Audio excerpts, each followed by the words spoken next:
friends and enemies. What a dinner party I've put together for you tonight. My name is Joey here. Lonely Tuesday. Did a rip yesterday. Len wasn't there. Doing a rip tonight. Len's not here, but I do have two other buddies with me. I think you're going to enjoy the show. Mark Goodwin, David Bailey, Bitcoin Magazine. I was going to say the Holy Trinity, like the Father, Son, and the Holy Spirit, but there's not really any good like two deity jokes. So I don't know, something for next time I do an episode like this. Anyway, lots to talk about. Bitcoin Magazine, like constant barrage. We've talked about him on this show. Len is not a huge fan. I don't feel as strongly as he does, but I think there's criticisms to be shared and some wins to be celebrated, but we'll get into all that tonight. As always, the chat likes to get busy. I know this is a controversial, sort of subject for us. We don't often do shows like this, but like, be civil, okay? At the end of the day, you got to remember that we're all sort of batting for the same team here. You may not agree with the means or the motive or whatever, but don't be stupid in the chat. I don't want that. No one wants that. It's not good for anything.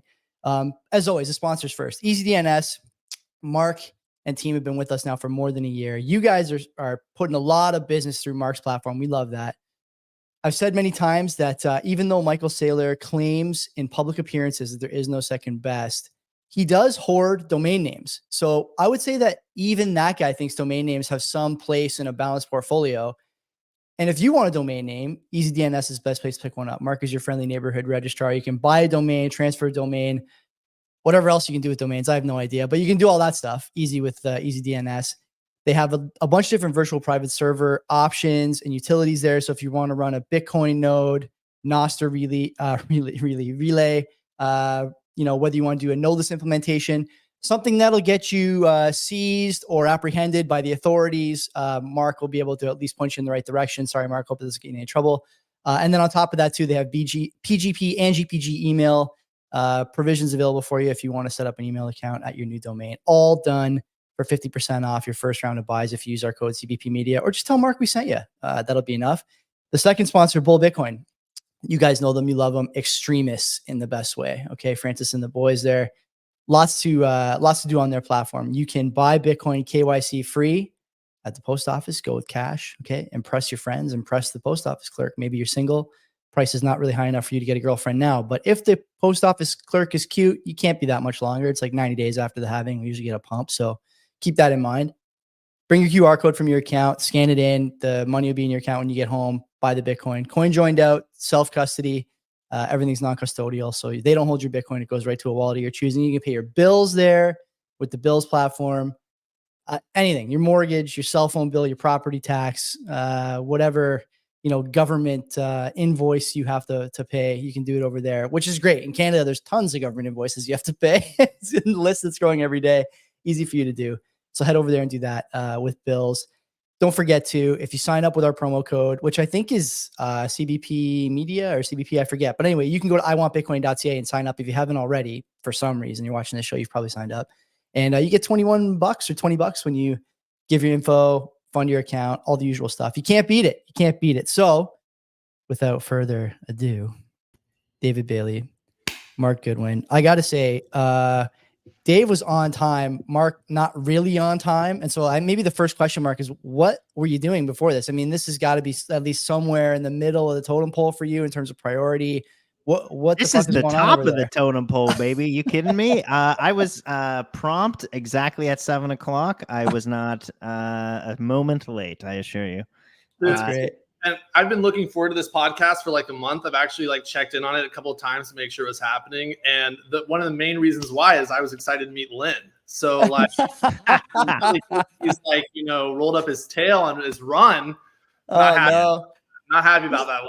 He's got some strong feelings about the stuff that goes on at the Mag, sort of the UTXO venture. We'll talk about all that stuff. Like I said, I don't feel quite as strongly, but I think it's fair to say that you have basically two options in this space when you get to where you guys have gotten to. You're sort of the apex of information sharing and platforming the ideas and stories and supporting a lot of the ideas, stories, and narratives that you want. And the two options are basically either you shut out everyone who doesn't agree with you for whatever reason, or you try and find out where the agreements between two otherwise adversarial ideas are. And that's what I want to do tonight. And like I said, I don't agree with everything, but I think there's a lot of stuff we have in common and a lot of stuff we agree on when it comes to Bitcoin, when it comes to narratives, when it comes to use cases, and when it comes to threats, most importantly. And so we'll get into all that, but maybe tell people a bit first, because I still think there's some confusion about the gap between Bitcoin, the magazine run by Mark, and Bitcoin, the, I don't know, company, operation, whatever, run by you, Dave. So, I mean, Dave, you can start. What do you do? What is your role and like your responsibilities as far as Bitcoin Magazine? Yeah. So, well, first off, thanks for having me on the podcast. And this is the first time I've ever been on a show with Mark. So, Mark, let's not fuck this up, please. And, to the people in the comments, let it rip. Like, we take the heat all day. Might as well take it in the chat. So let it rip. And I do want to say, just to kick this off, that the reason I did this podcast, the reason I know about this podcast, because I don't really consume that much Bitcoin media. I live it all day, and it's too much. Is someone sent me a clip of yours, Joey, talking about the Bitcoin conference. I think it was Bitcoin 2023. And it was like a recap of the conference. And Lynn is just like hammering us about it being a shitcoin conference. And you say some reasonable, well-balanced things about the event. And dude, I lived that event. I know every detail of that event, the speakers, what we fuck up, what we don't fuck up. And so it's so easy to say the thing that everyone wants you to say, say the line. And so it's shitcoin conference. That's the line they want to hear you say. And whenever I hear someone who can have a little bit of a nuanced view, who can assess okay, it's not perfect, but these are the things they got right. Boom. I know that person has some sort of intellectual depth to them, that they're not afraid to say the thing that maybe people don't want them to say. So respect to you, Joey. That's why I'm here. And I hope you don't get burned at the stake for me giving you a compliment, but I just wanted to say that. So my job at the company is basically chief bill payer, troublemaker. I make kind of large, I make the big picture decisions on what businesses we're going to go into, things we might invest into, things we should shut down, making sure that at the end of the month, end of the quarter, we have enough money to keep the business operating, and high level decisions about what the leadership of the organization looks like. So, I was a little involved in Mark joining the company. It's actually Pete Rizzo, who kind of runs our content side of the business, who made the recommendation. I signed on to the recommendation, and we've let Mark just do his thing at Bitcoin Magazine. So I'm pretty uninvolved at Bitcoin Magazine. I was actually looking through our Slack communication, Mark, and it's pretty light. So if anything, the Bitcoin Magazine team's probably David needs to be more involved. But I basically, we support Bitcoin Magazine because we know the history of Bitcoin Magazine. We know the role it needs to play. It doesn't make us shit money, but it's not about making money. It's really about having an independent voice about Bitcoin. That's truly about Bitcoin and believes in the mission of hyper Bitcoinization, which is what our company is all about. It's how do we get 100% of people on the planet to be 100% all in on Bitcoin? Yeah, that's it. Do you think one of the best big picture decisions you've made recently is to grow that beard? Because I think that might be one. A lot of people not really giving you, for all the shit you take, I don't think, regardless of your stance on conferences and ordinals, you got to say that the beard's it was a pretty good idea. It was a pretty good idea. Yeah, it looks okay. It's my war beard. No, I started with a mustache, and then it became a beard, and then I was I'm going to shave it when we get to all-time highs. And then one of our investors was you do realize that maybe we only have a bull market because of the beard, and if you shave it, you could cause a bear market. Yeah, right. It was shit, okay, I'm stuck in this until the end. Yeah.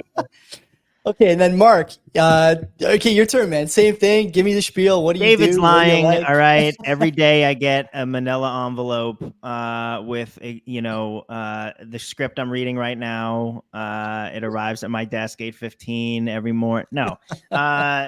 It's David's a man. I love working for him. I love Bitcoin Magazine so much. They've been so good to me. It's the shit. I submitted a piece that's called The Birth of the Bitcoin Dollar in September of 2021, and CK, was just a meetup buddy. Yeah, and which became the book later. And he kind of roped me in and was like, come write more shit, whatever. It's been like nothing but the best. No one's ever told me not to say anything or what to say. It's a lot of fun. But yeah, I run the editorial kind of original content stuff. I work with Pete Rizzo. And then, we have a news team. We got an opinion team. We're kind of building it up a little bit. We got a layer 2 guy. We got B2B guy. We're kind of growing. It's really nice. It's really fun. But yeah, I've been at BM now for a couple years. And yeah, I got that book out right behind you, looking good over your right shoulder there. Your little, the devil over your right shoulder being like, maybe they're dollarizing, be careful. But yeah, no, it's good. So I ran the print magazine for about a year and a half with Joe Rogers and Annabelle, which was like this shit. I love it. It's so much fun. It's really like kind of, we try to be, I think we were really upfront on a lot of important shit right away. Right. I mean, I think hats off to David and the conference team for being right about COVID immediately, doing 2021, blowing it out before anyone else did. It was kind of the first big party. And then, some of the magazine staffs up in Canada. So we went super hard at the truckers. We did some pretty outrageous stuff about Trudeau, honestly, and that censorship resistant issue, some ridiculous animations of blood on his hands and all these things. So we went pretty hard. And we kind of, we care a lot about Bitcoin. I think we don't think it's about us. Bitcoin is not about us. Bitcoin Magazine has to be, a freedom forward editorial that, we platform the best voices, whether that's something I agree with or not. I platformed like Phil, who wrote a piece all about how, JP Morgan and Jamie Dimon are cool and Jerome Powell's fighting Davos, which to me is just ridiculous. I love him. He's great. But like, that's the opposite of my book and my thesis. But throw that shit in the magazine, make it look beautiful because it's important. Everyone should read everybody's different ideas if they're like coherent and well written, well articulated. So yeah, I take the job really seriously. It's a lot of fun, obviously, but yeah, it's not about me. We publish shit all the time that I'm like, what the fuck is this? And other people will say to me, what the fuck is this? But yeah, I mean, it's not about us. And we look at it as a big responsibility to treat Bitcoin well and have it kind of give back to what it's given to us. Really, that's kind of how I look at it. It's given us a lot of freedom, Bitcoin, so try to keep that going. But yeah, that was a long-winded rant intro, but Joey, I'm super stoked to be here. It's good to have you. You're the man. So maybe just to pick up on that thread real quick, just so like people know, like there's not like some organizational strategy where it's like, okay, these are the big themes that we're driving. This is the narrative that we need to drive. Like, let's get all the gang together. Like, let's get all of our puppets together and like, let's like hammer this narrative down people's throats. Like, it doesn't work like that. Like, the struggle at Bitcoin Magazine, even before Mark took over, was like, how do we just get more content on Bitcoin Magazine? Like, how do we get people to like submit op-eds? We don't even care what the op-ed says. Just say something interesting about Bitcoin. It can be good or bad, whatever. And as long as it meets a certain quality standard, like we'll publish it. And so like the grind is like we're so many layers behind being like setting a grand strategy. It's really just like the day to day of like, how do we make sure like we have something to publish and like it gets through an editor and like it meets the quality. Like, so I feel like, it's pretty funny to me to see like people like publish these memes where it's like, oh, Bitcoin Magazine's behind all these things, doing all these machinations and stuff. It's like, bro, we can barely run our daily, like our daily stand up, our week, like our Friday all hands, like we can't even get the fucking Zoom to work. So it's like, people really, I think, maybe have this like image in their head of like, who's the opposite of the Justice League? They live in that black helmet. Something of Doom. Yeah. They think the like Legion of Doom. Those Legion of Doom. Okay. Yeah. Like, bro, no. I wish we were the Legion of Doom. Okay. In fairness, okay, I think that's probably true. Like at scale, an operation like Bitcoin Magazine is hard to maintain, right? But I'll start off playing devil's advocate here to make my listeners and viewers happy a little bit. You can see why people might say that, right? If I think about the way that Bitcoin Magazine, for example, has been I think a proponent of ordinals more than other things, let's say, you know, I can see why people think that. Now, do you guys have any sort of like, when I think about like the internal priorities of Bitcoin Magazine, do you make an effort to say to each other before you decide to like support a proposition or a BIP or like, you know, Rodimer's ordinal inscription platform?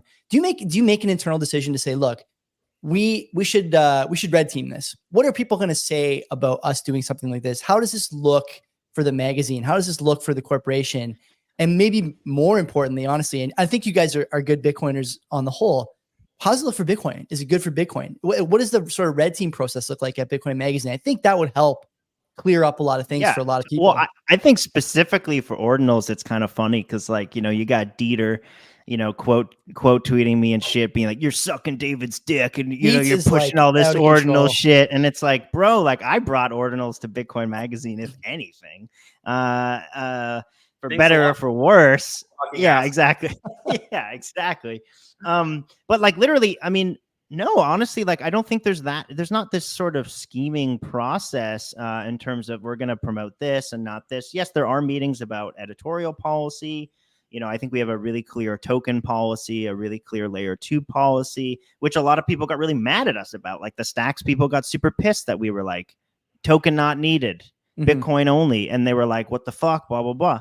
Like, not everyone is always happy with the decisions, but we think that makes sense. You know, Bitcoin forward, if it's on Bitcoin.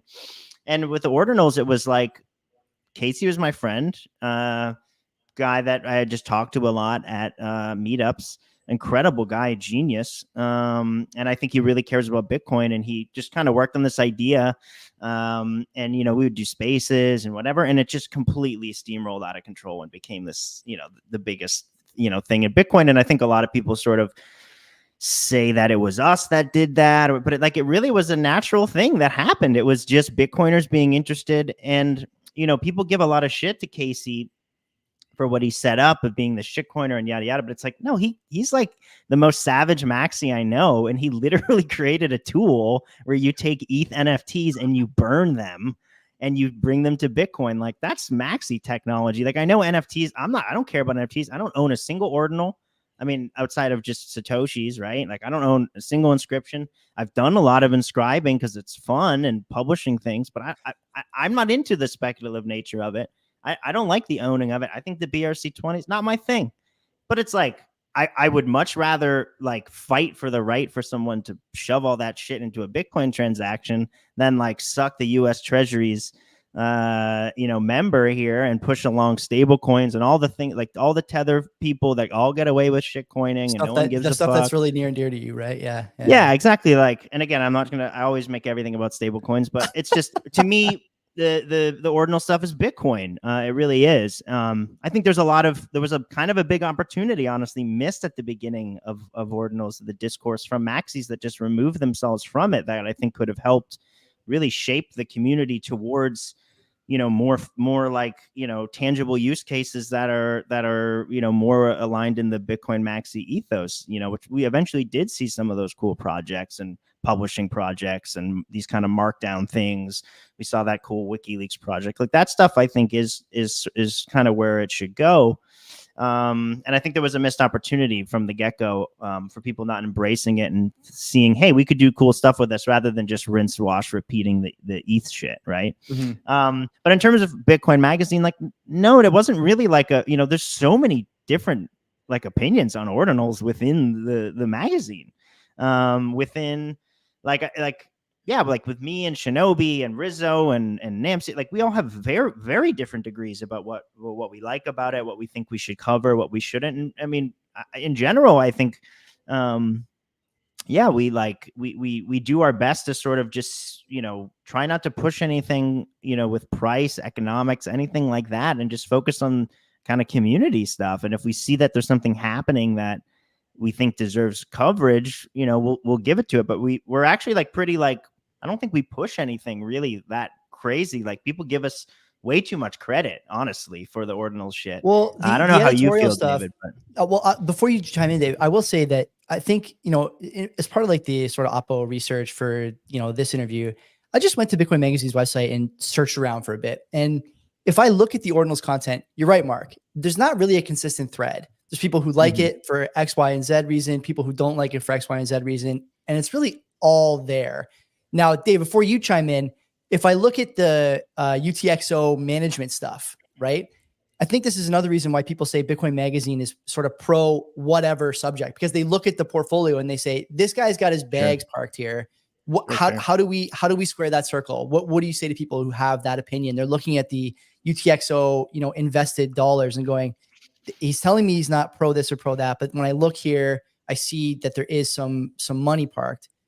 Where do we take that? So let me respond to that, but I want to kind of back up a little bit on something that Mark said. So while there are many different views at Bitcoin Magazine, a long-standing view of BTC Inc., this predates Mark, this goes all the way back to our decision to go Bitcoin only, we've always had the Bitcoin maxi view that, ETH is a test net and it's going to zero. And anything of value that's built on any blockchain anywhere in the world, if it's actually valuable and the market actually wants it, it will be rebuilt on the Bitcoin chain and Bitcoin will consume it. That is the old school Bitcoin maximalist view that Bitcoin's the Borg from Star Trek and it's going to fucking absorb anything of value. And so we've had that view for forever. And if you actually go read a blog post I published when we announced going Bitcoin only called Make Bitcoin Fun Again, which is, ironic that that's the slogan today. I published that a long time ago. Yeah. We said things okay, the first ICOs, ICOs are a powerful idea. That's a Bitcoin idea. Permissionless crowdfunding from anywhere in the world that anyone can send Bitcoin to. That's a dope idea. That's a thing that's inherent to Bitcoin. We should not throw out the idea of permissionless fundraising just because people use it to run frauds. That's a Bitcoin thing. And NFTs, rare Pepes, that was something that people were building on Bitcoin a decade ago. And so all of these ideas that other blockchains have co-opted from Bitcoin, those are actually Bitcoin ideas. And if you can do them in a valuable way, we want them to happen on Bitcoin. And I fucking spelled this out in the blog post, item by item, it couldn't have been more clear. And so, we've always had this view, these ideas done in the right way can come back to Bitcoin. And we wanted to see that happen. And, the Bitcoin conference in 2019, we were the first conference ever in the world to adopt Lightning across the event. We did really cool stuff with Lightning.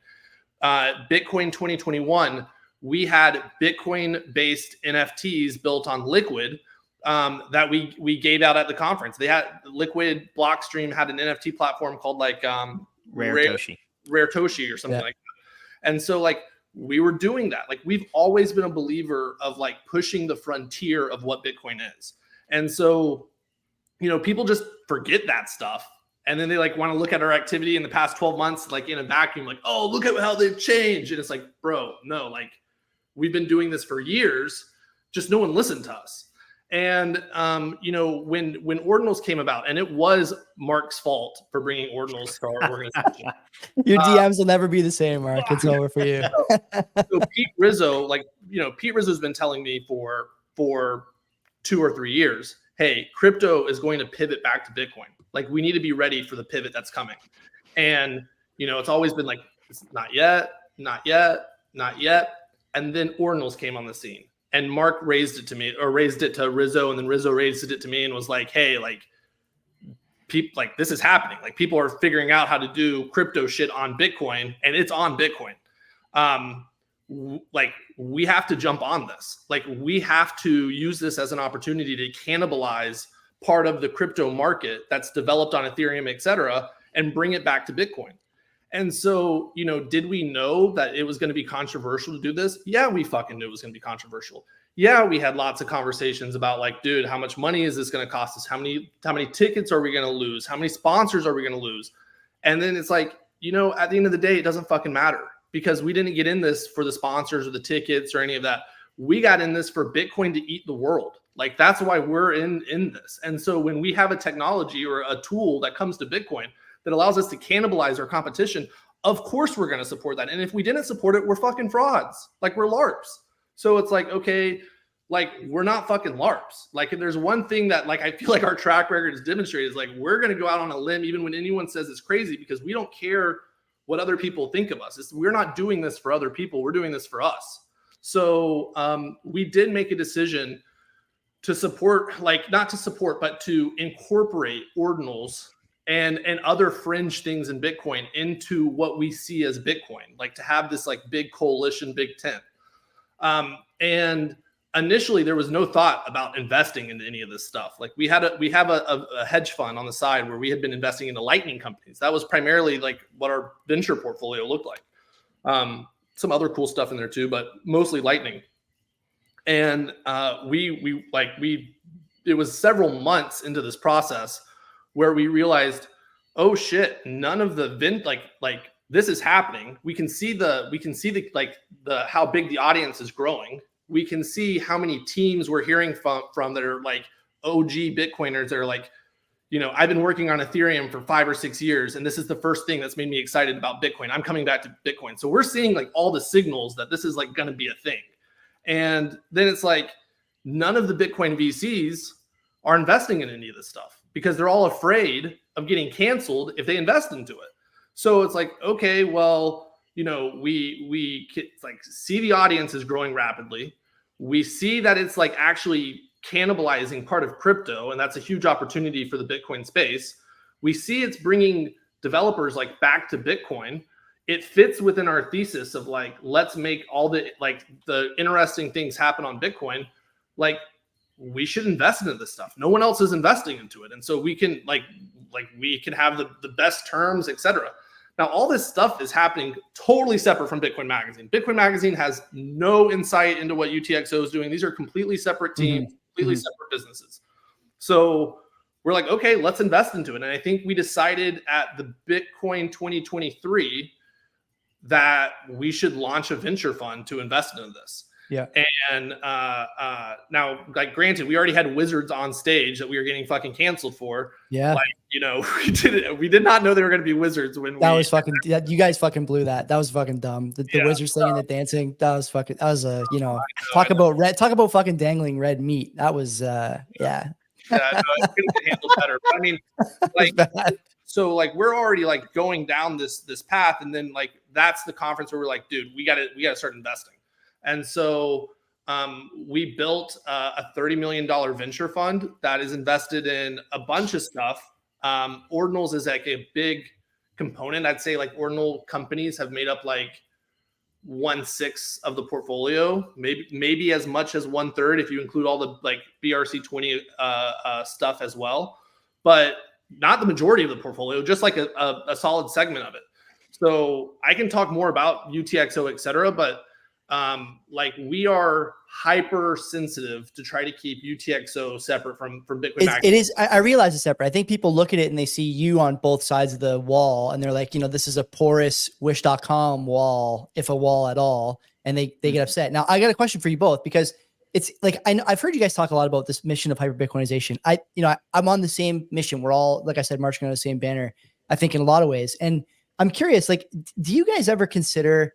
And Mark, I'm surprised. I'd be surprised if you answer in the negative to this, whether or not like Bitcoin ordinals is really a pro on the path to Bitcoin being global money, or is it a con on the path to Bitcoin being global money? Because I personally, although I understand, for example, why I think this is what I said about the conference at the time, why the conference, for example, would use ordinals as a funding mechanism.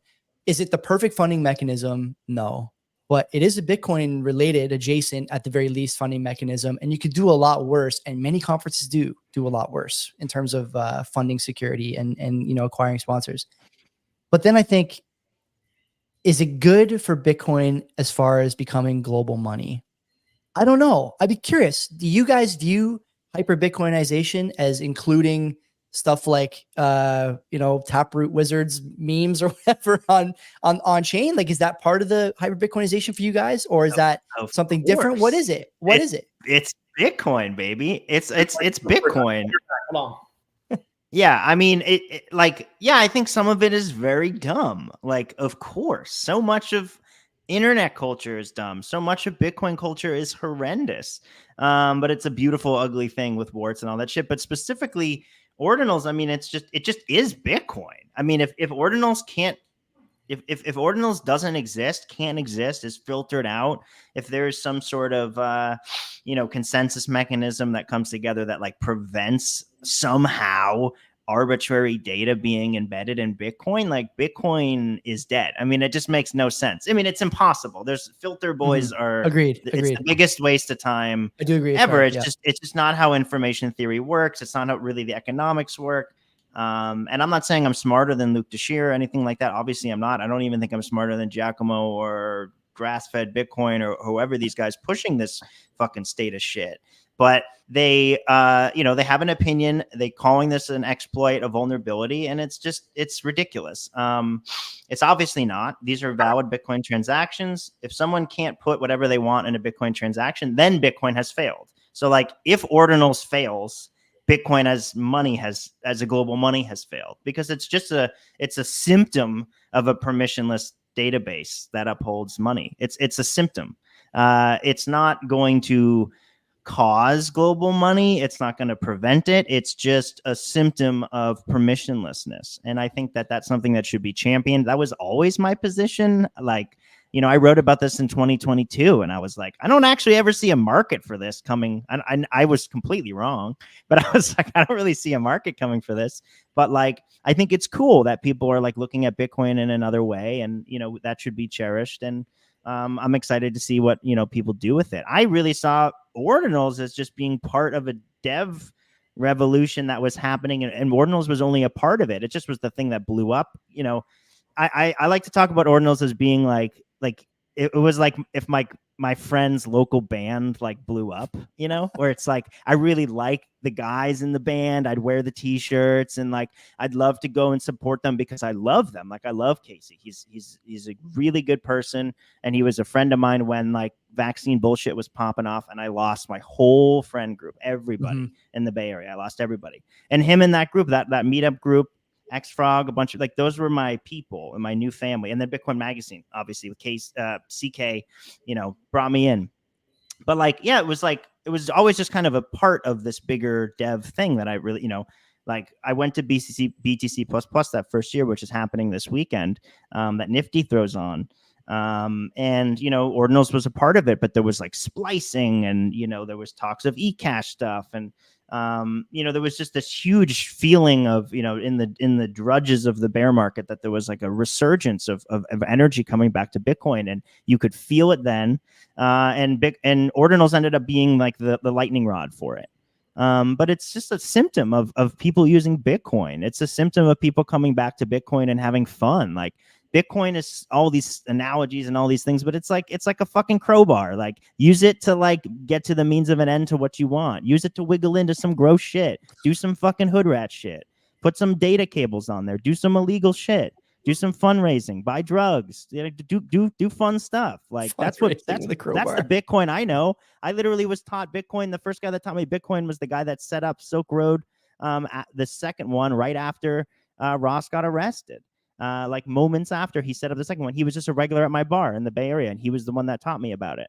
I thought it was anonymous internet money. I had no idea what it was, because that's how I was taught. But like that's Bitcoin to me. Is that the guy who was like Tesla engineer or something like that, or a SpaceX? Yeah, or like SpaceX. Yeah, this guy Blake. FBI narrowing down their search by the minute here. Who is it? No, he was arrested. He was arrested. I wouldn't say any of that if he wasn't already arrested. But he only got like 5 years or 3 years, where Ross got like 2 life sentences. It's like what the fuck? Super slap on the wrist. Yeah, for sure. But really nice guy. And yeah, but one day he came in. He was like, yeah, I bought a Tesla back when that was cool in like 2014 or something, with like a whole bunch of Bitcoin. And he drove me around the block and taught me about, using Bitcoin. And then I didn't really pay attention to it until the start of 2017. And I was like, wait, it can go up? Like, wait, what the fuck? What? I just wasted 50 Bitcoin on what? So yeah, but anyway, that to me was always Bitcoin. And so to me, it's really a symptom of Bitcoin. I think node count is up, fees are up. Like that's all symptoms of people using Bitcoin.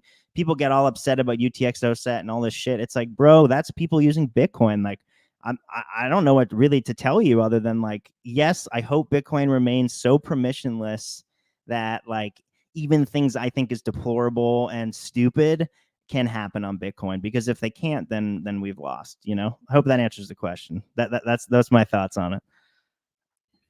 Mark Kovic says, I know dudes who fuck dudes who are less gay than these guys. So Mark, we're really crushing it right now. I told you that this show, you know, the Canadians not as nice as everyone thinks. I'll tell you that. Things are not that good up here. People are at their wits' end. Okay, so let me ask you this about. Can I respond to that question real quick? Oh yeah, go ahead, Dave. Yeah. Hyper Bitcoinization. Absolutely, it's part of hyper Bitcoinization. Okay. Like, I have no idea if people are going to value any JPEG that's put on Bitcoin in the future. I have no fucking clue. It could totally go to zero. You know, it probably should go to zero. Okay. But from my perspective, first off, no one knows shit about how Bitcoin works, how it will work, what's going to be successful, like what's going to happen in the future. I've been around Bitcoin long enough to know that everyone who tells you they know exactly what's going to happen in the future has no fucking clue what they're talking about. So, you know, I don't presume to say, hey, this thing is valid and that thing's not valid, and I know how you should use Bitcoin and you shouldn't use it in that way. Like, that's fucking bullshit. And, you know, ordinals, as I think Mark pointed this out, they're just a symptom of something much bigger that was always underneath the surface, which is Bitcoin cannibalizing crypto. Like, this was always going to happen. And so ordinals just happens to be the details that came together, but it represents something much bigger. And like, we're going to eat thing that people want to do on crypto. It's coming to Bitcoin. And like, it doesn't matter if we want it to come to Bitcoin. It doesn't matter what Bitcoin Magazine's opinion of this shit is. This shit is already happening and is going to happen regardless of what Bitcoin Magazine's perspective of it is, regardless of whether Bitcoin Maxis like it or not. This is a permissionless system.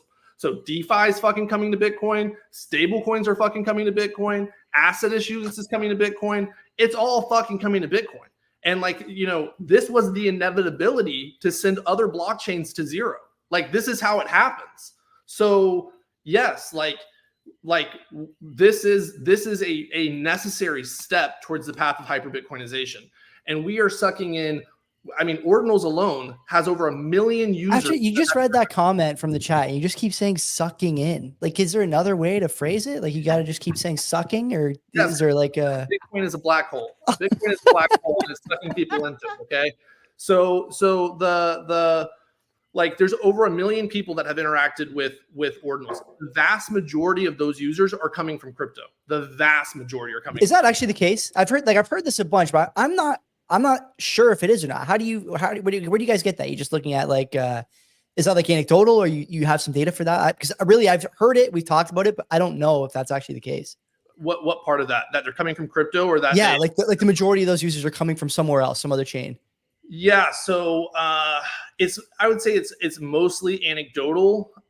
You know, where you would see that coming from is like where the users are coming from. Like, they're coming from China. They're coming from Binance web wallet. They're coming from OKX web wallet. They're coming from like shitcoin peer-to-peer wallets or whatever that are like adding integrations for this stuff to their platforms. So, you know, I can't give you a percentage that are coming from it, but like, we're inundated with people that are like, I don't know how to send a Bitcoin transaction. I've never done a Bitcoin transaction. What the fuck is a UTXO? Like we see the signs of it. I mean, there was actually a great video that I saw on Twitter the other day where like some TikToker is doing a video about how, like, if you want to get into the latest like ordinals mint, you have to like increase your gas fees that you pay. And she's using like all ETH terminology. She's like, go to mempool.space and check your gas fees. And I'm like, sure that like a whiz from mempool is like watching this video just dying inside. But like, so like it is bringing new users to this stuff. And then on the investment side, we're talking nonstop to teams that are abandoning other crypto blockchains that are like, no one's using these fucking ghost chains. We want to build on Bitcoin. It's the best blockchain. It has permanence. It's the best money. It has the biggest network effect. And so like, there are thousands and thousands of engineers that are in the process of coming to Bitcoin that are abandoning crypto. So yes, this is all part of hyper Bitcoinization. And one last point that I think is a critical point, which is if we want to scale Bitcoin to 10 billion people, which not everyone wants that vision. That's a vision that excites me. That's what hyper Bitcoinization is about for me. Then Like Bitcoin can't do that today. And so in order to get Bitcoin from where it is now to that point, we need to unleash the forces of capitalism. Like we need fees to go up on Bitcoin to incentivize people to actually build real technology that's scalable. The fact that Lightning has shit the bed as fees have gone up is the most embarrassing fucking thing I can possibly imagine. That's part of the reason people are so pissed at us, because we've pulled back the curtain that all the fucking narratives we've been selling people are bullshit. We've just been selling bullshit.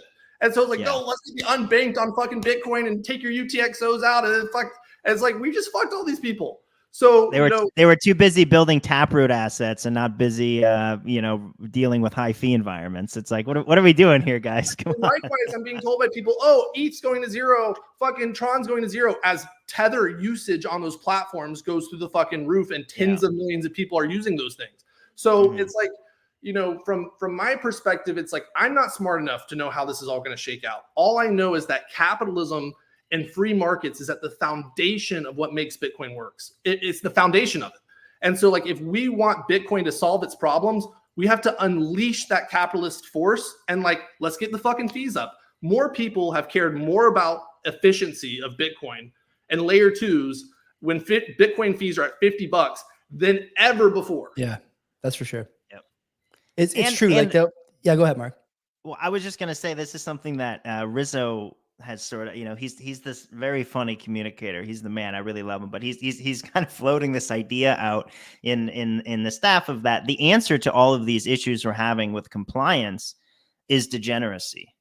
And I actually think he's completely right. Like the way out of this, like how do we solve this like centralization of mining, these pool issues? Like how do we solve this? How do we solve like everybody getting scared from regulators and all this and kind of getting pushed? Like how do we solve it? It's like, well, we start doing fucking degenerate shit. And David pointed out that a lot of this activity is coming out of China, like a ton of it. And we need that energy, and we need that sort of, I'm kind of a world empire context guy. I'm not really this big multipolarity guy, but we need that economy, those people, the peer-to-peer people doing degen shit and spending money and adopting a peer-to-peer technology and publishing shit directly on chain and figuring out how this tech works and getting around firewalls and all. Like we need that. That's gonna help us and make Bitcoin a lot stronger.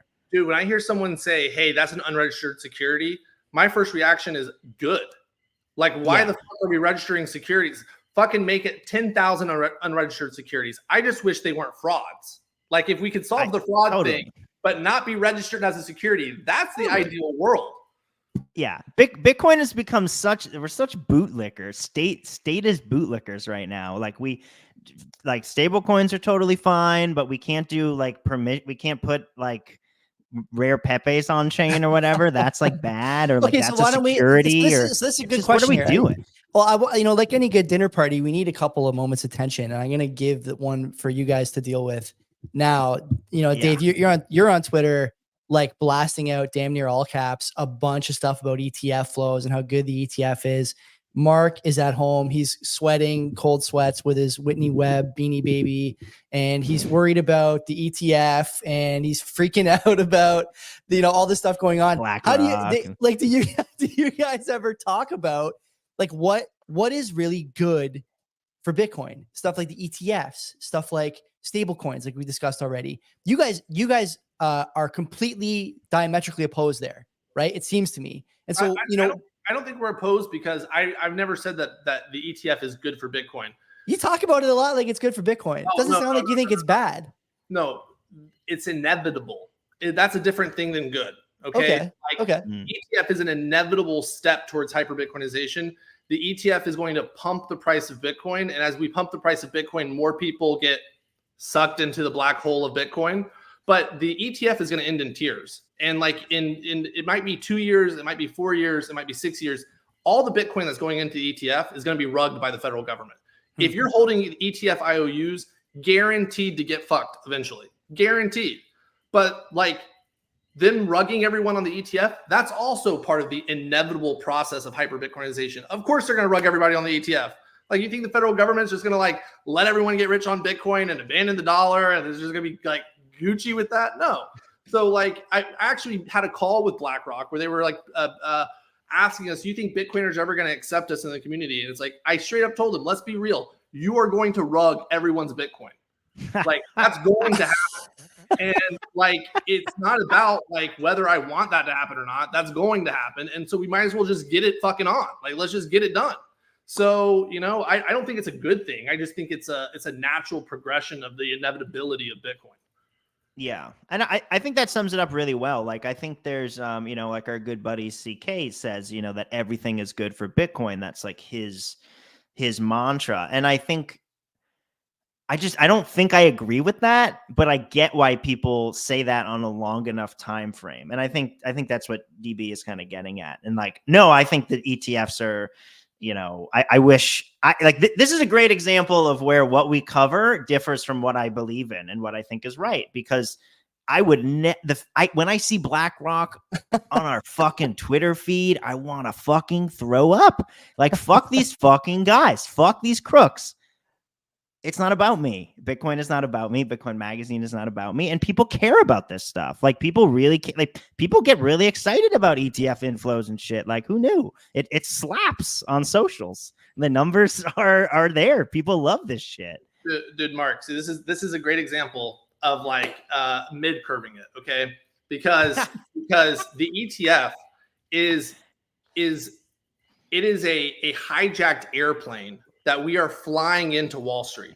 Okay, it is loaded up with thermite, and we are going to implode Wall Street because of this ETF vehicle. And so, if you want to bring down BlackRock, the way we bring down BlackRock is we put the most volatile asset, the black hole of assets. You fucking put it in a package. You put it into the heart of Wall Street, and within 10 years, it is going to implode the financial system. So, you know, like, we can hate the ETF, but you also have to like think through all of the inevitable conclusions of the ETF.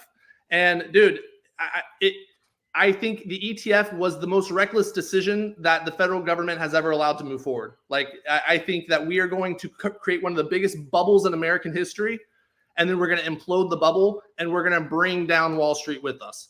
And so, you know, this is the process from my perspective, where like Bitcoin takes over monetary policy, Bitcoin takes over fiscal policy. Bitcoin is no longer the tail of the dog. It is the dog. And so in order for that to happen, what happens in Bitcoin has to reverberate throughout the real world, and the capital markets is where we're our beachhead.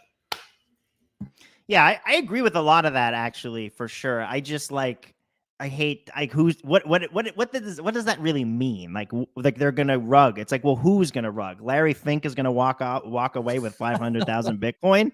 Like, fuck that. That's not good. You know, like I look at the U.S. right now. We have like 1 million. You know, there's like 1 million Bitcoin between the DOJ and like the ETFs and these seizures and whatever. And it's like, I disagree that this there's like Snowden tweeted out something about how like Gary Gensler with tears in his eyes had to approve the ETFs. It's like, no, fuck that. Like the US government knows what they're doing. Yeah. And I think that they're embracing Bitcoin because they need to. I mean, I think they have to. I'm worried about that power being centralized, and then I worry about where does the rug go to? Who gets that Bitcoin? Like, I worry about that stuff. But I totally hear you, David. Like, I get it. I don't think I'm mid curve. Maybe a little more paranoid about some. The people who are on audio only. The people who are on audio only can't see. As soon as Mark says something that Dave either agrees or disagrees with, he hops off mute so fast. He's immediately about to fucking jump in. Okay, Dave, go ahead now. Your turn. So first off, can I just respond to some of these comments? So first off, Muslim Bitcoiner, I will cut back on the F-bombs. I'm sorry. Bitcoin is halal. Riba money is haram. So keep spreading that message. Thank you, Muslim Bitcoiner. For the person saying, you're saying you're going to implode millions of world citizens, WTF. I'm saying that the financial system was always going to implode. Like, this was an inevitable consequence of the monetary policy that we've been running for 50 plus years. And Bitcoin is the pin that burst the bubble. And so, yes, like, people are their financial wherewithal is going to be implode. It already has imploded. They just haven't seen the consequences of the decisions that have already been made. So yes, the inevitability of hyper Bitcoinization is that we bring down the fiat banking system. So yes. And then Jamie, you said, why do we hate Blockstream, Liquid, and Adam Back so much? LOL. Don't hate Adam Back. Love Adam Back. Don't hate Blockstream. Wait. Who said that? Jamie Garcia. Jaime Garcia, who's written for your magazine. Yeah. Oh yeah, no, he's getting on my ass because I'm calling out like very obvious normal things about Tether and you know, some status cuckery. But I mean, I have nothing against Adam Back or Samson at all. My issues are with Tether. And Liquid's a great federated sidechain, sure. They used for a long time, they marketed that it's on Bitcoin, NFTs on Bitcoin, all this stuff on Bitcoin. Now ordinals are doing it and they're all shitcoiners. It's like there's a what Bitcoin did with Adam Back and Samson called NFTs and tokens on Bitcoin. It's much less on Bitcoin than ordinals. The fact that there's no support there. Adam generally was a little bit there, but yeah, anyway, I don't want to make another quote thing about stable coins. It should be Liquid's moment. I wish Liquid was like seizing the moment, but you know, shout out to Jamie, because actually Jamie gave me a really hard time one time because I was saying wrapped Bitcoin is good. WBTC is as good for Bitcoin as Liquid is for Bitcoin. Like they're the same thing. They're the same product. And I think Jamie got upset with me for saying that. And I said, research it, tell us what the difference is, and we'll publish it at Bitcoin Magazine. And he did. And we published it. It was a great article. So Jamie, shout out. I appreciate that. Thank you for doing that. So, and the end result was that they're pretty much exactly the same, right? Yeah.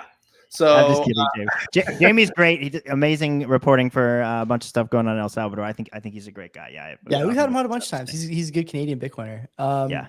So we got about 9-10 minutes here. Go ahead. Yeah. I total respect for Adam Back. Total respect for Blockstream. There are fantastic people that work at Blockstream. Totally. What annoys me is when I see hypocrisy from people, when I see people who should be standing up for something, but instead they're taking the easy way out and throwing a stone or casting, you know, throwing shade on something when, you know, just a couple years ago, Adam was investing into Samson's ICO on Bitcoin, on Liquid. So it's like, you know, like, let's be consistent with what we say.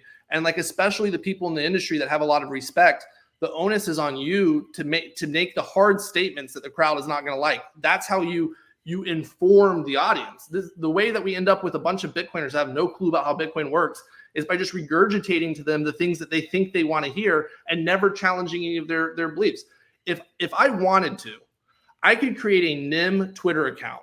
I know exactly what the Twitter mob wants to hear. I could regurgitate all the talking points perfectly. And within 6 months' time, I could have one of the biggest NIMs on Twitter. Maybe I should do that and then just reveal it at the end. Like, haha, You're not Predator, David? I really thought you were Predator. That's crazy. So anyway, so I have total respect for Adam, but Adam's in a very important role in Bitcoin. And he owes it to the community to just be intellectually consistent and a great educator. And he does a good job of educating. So I don't kudos to Adam, but he needs to be consistent also. Yeah, totally.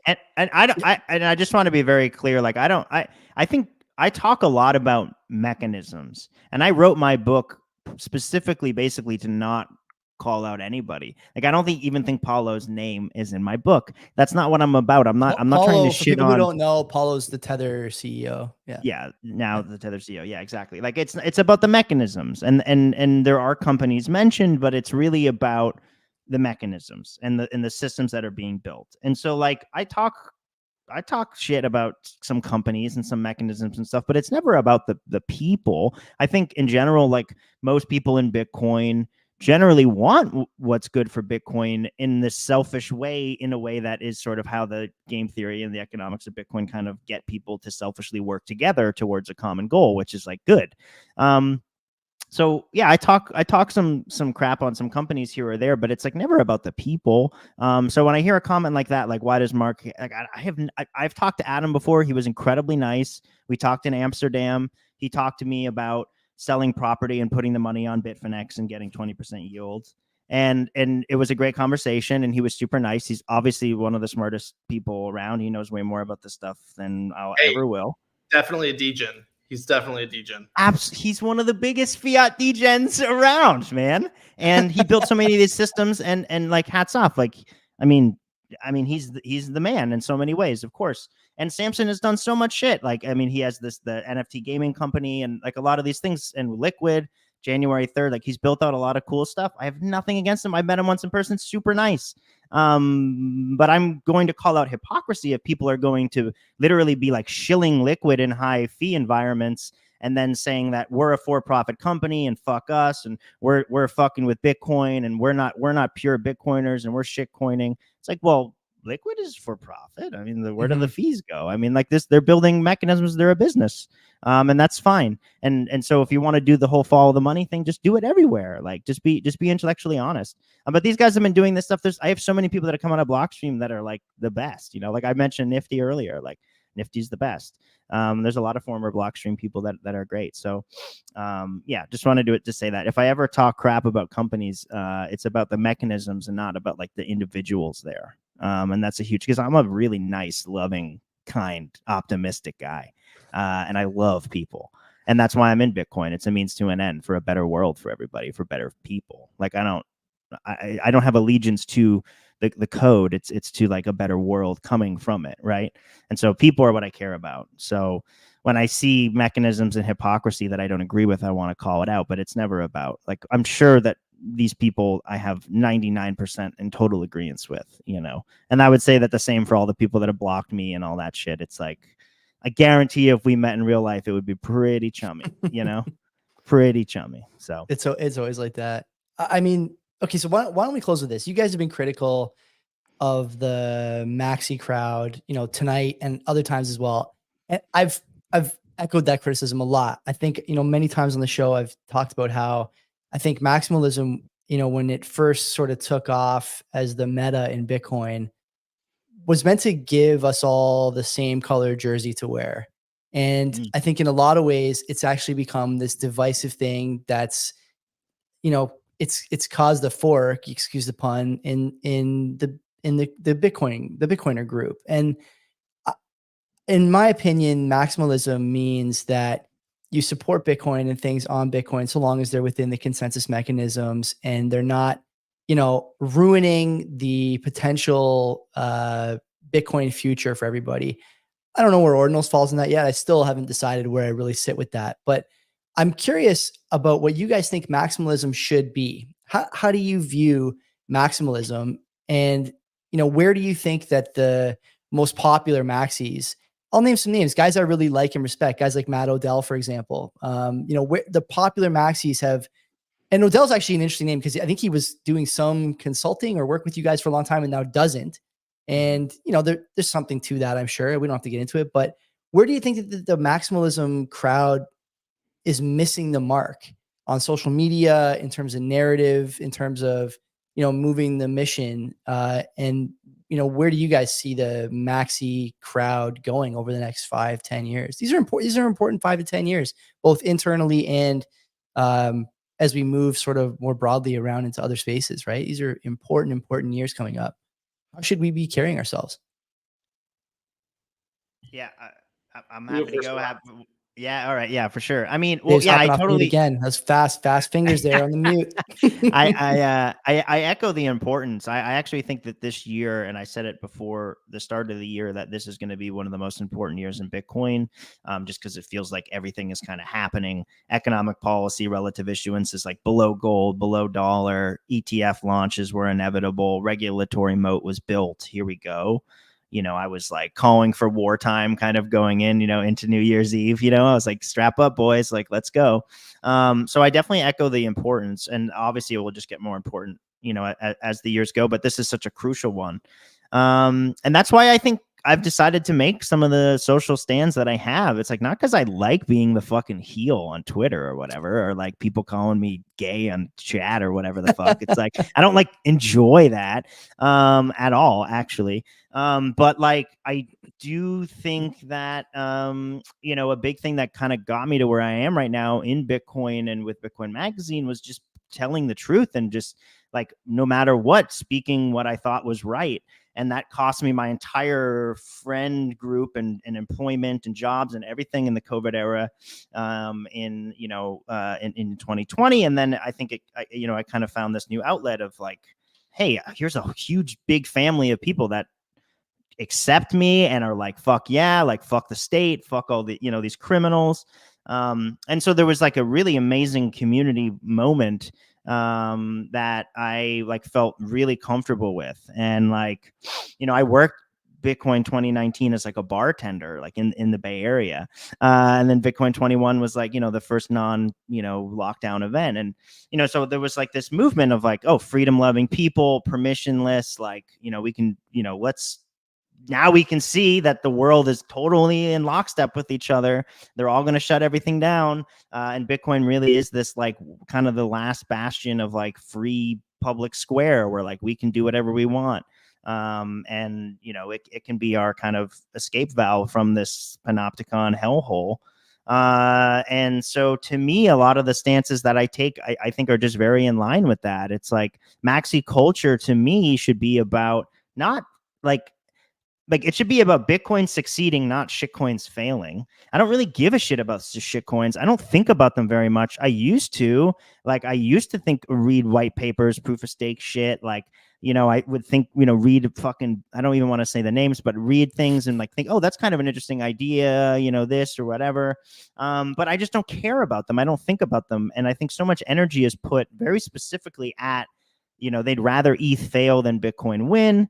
They'd rather the U.S. Treasury system be perpetuated via stable coins, and that's totally fine, than Bitcoin win. They'd rather us stay attached to the fiat system and government money system and give them opportunities for these private companies to buy $110 billion of treasuries than for Bitcoin to actually like separate fully and come out from underneath the treasury Ponzi. Like that's what perpetuates the system that we all hate. That's why Assange is in jail. That's why, COVID happened. That's why all these horrible things that we all hate. Like it's because of these things. Why is Ethereum the enemy and not the treasury system? I think Ethereum is a banker chain and it's very, I'm not a fan of it at all. It is built for stable coins and all that. But this idea that that's the enemy and not the US Treasury system, I think is very warped. And the idea that your degen guy in a wizard outfit who wants to shove a bunch of 3D printer gun files onto Bitcoin is my enemy and not a guy again selling Cantor Fitzgerald holding $80 billion of treasuries is not my enemy, but this fucking degen in a Pepe hat is. That to me is very warped and very wrong, and I think we do need to reprioritize. It's the only duty we have as Bitcoiners is to leave it as permissionless as it was when we found it. That's why I think it's so important where we are now, because it's actually losing that ability because of users, because of interest, and because of regulation. And so we need to figure out a way to make Bitcoin accessible as it was, 6, 7, 8, 9. You guys have maybe been in longer than me, but as we found it. And I think we need to champion the people that are building fun stuff. Don't crucify people just because they looked at a white paper that was a proof of stake thing 8 years ago. And get everybody back on the mission. That like this is anti-state money. This is a circumnavigation of the state and of their like incredible power to debt pardon. And we can build fun stuff on Bitcoin. And use Bitcoin as a tool, for freedom in every way, for publishing, for freedom money, for all that stuff. Let's scale Bitcoin, whether that's amazing layer 2 shit, whether that's covenants, whether that's OpsCTV, whatever it is. I don't think I'm the person to push a specific thing in my role. I don't think that that's appropriate. But like, let's learn about eCash. Let's learn about some fun, other chain, L2 solutions other than just Lightning. And let's stitch all these things together and build something that hopefully can take power away from the state, because that's what we're here for. So I think maxis really should just kind of get their shit together, rub their eyes, kind of wake up a little bit. Like, I know you're rich now. We need you. Come back.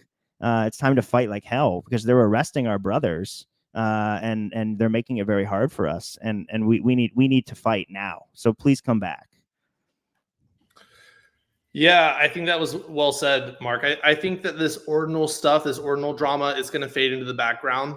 Like what's happening now, this is going to get so much bigger. Like, people don't understand, this is the beginning stages. Maybe we've cannibalized 500,000 users from crypto, a million users. by the time this is said and done, we'll have cannibalized 20 million users. Every crypto VC fund that you can think of, they're all going to pivot to Bitcoin. Every dev shop, the tens of thousands of developers that exist in the crypto world, they're all coming to Bitcoin. So there's going to be a roar of activity that's going to become so overwhelming for people that it's going to change really what the fault lines are of the battle. I think the brewing conflict is pro-state versus anti-state, and I already see it happening right now. I think that that's the most sensitive topic to drill into. A lot of people's quote heroes of Bitcoin would give very uncomfortable answers with how they view that topic. And I think that is what's coming to a head, because as the number go up, as all these new users come into Bitcoin, as they're using Bitcoin in permissionless ways that violate different money transmitter laws or AML KYC laws or securities laws or whatever, this friction with the state is going to dramatically amplify. And so people are going to have to pick a side. Are they going to resist or are they going to comply? And so like that's the battle that's coming. And I think all this ordinal stuff is going to just be noise when we look back 2 years, 3 years from now. Like, I'm personally of the view Bitcoin in this cycle is going to many hundreds of thousands of dollars per Bitcoin.